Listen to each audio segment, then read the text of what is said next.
Number one, that was not a diplomatic mission. It was actually an IRGC command center or whatever. And I'm like, I just sent back to Mark Thiessen. I said, well, then you need to take that up with the Washington Post, your boss, because they said it was a diplomatic encounter, and everybody else. But just because they just say, no, this is not a microphone. No, it is definitely not. It's a washing machine.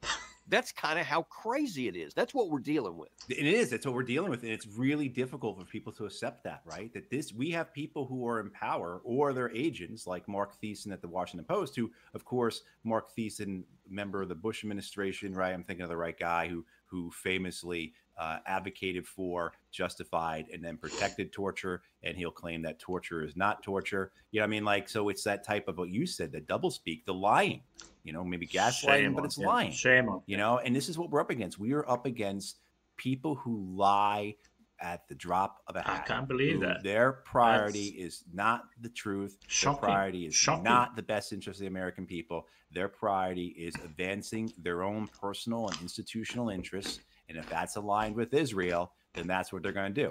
So for justification, they are going to take as gospel, as the proven word, what the statements from the Israeli Foreign Ministry or the Israeli Defense Ministry are, as opposed to what their own employers say. You know what I mean? So like it is. This is really difficult for people to accept a lot of times, that what we're up against are well-established, well-known, continuous liars. Wow. And then the real danger of that is that these are just not the people who are talking about this. These are the people actually in power. Wow. Right. So when you have someone like a Matt Miller at the State Department or a John Kirby at the National Security Council who lie so eagerly, so readily, so easily. Isn't there a law against?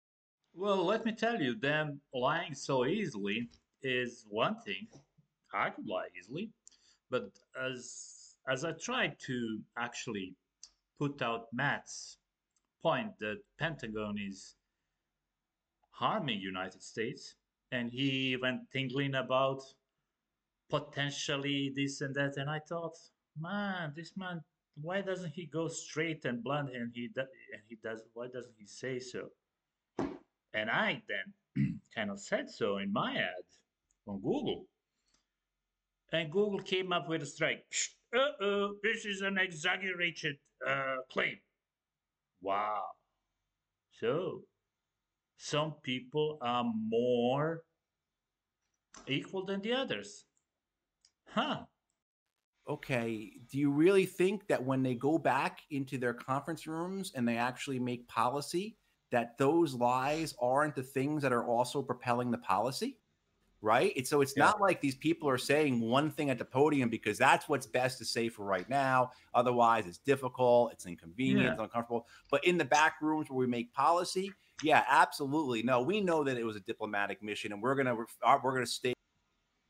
They live in their own bubble. We're gonna stake our response on the fact that Iran retaliated to attack on their diplomatic mission in Syria. No. I mean, absolutely not. It doesn't work that way. They get in those back rooms, and that type of conversation is going to exclude any justification that Iran had for attacking Israel. And this goes for all aspects of it does. And now, obviously, it's the people in and out. It's like a revolving door, and they're constantly coming in and out of government. And one who has been in and out, and then in and then out again, and once back in next time is John Bolton. And you talk about somebody who is a war luster. I mean, I sometimes I say war firsters. This guy's a war luster, and he is so excited about what's going on right now. He is really hoping to help out Brother Biden, telling him what should happen next.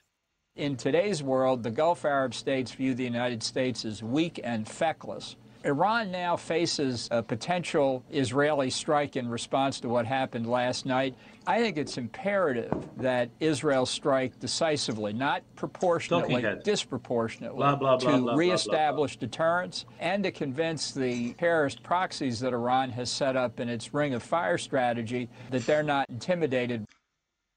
Reestablish deterrence. Okay, the deterrence was already in place, and Israel undid. Those words have no real meaning. He's just spelling it out to stay on the line, to keep himself in a position. That's the whole point. Politicians. That with the attack on the embassy, on the diplomatic compound, and now he wants to reestablish it by basically going to war with Iran. There's no way that Iran is going to allow that kind of strike to happen and not do anything. And subsequently, and we may have one more. No, we did. Yeah, actually, before I get there, Gary, run that second John Bolton. The last number I heard was 300 plus drones, cruise missiles, and ballistic missiles, and maybe 3 or 4 got through. Yeah. So who's the fool in this posture right now? Who looks weak? The regime in Iran looks weak. And a way to pin that down is for Israel to go after Iran's nuclear weapons program, which I think it can destroy or disable in very substantial part, if not totally. Yeah. He's been saying he's been wanting that nuclear facility for most of his career, and it would be funny if the consequences weren't so great. Instead, it's just pathetic. Right, and it's angering that he never gets corrected, right? So Iran has had a civilian nuclear program for decades. They had a nuclear weapons program for a while, but for the last 20 years, they have not had a nuclear weapons program.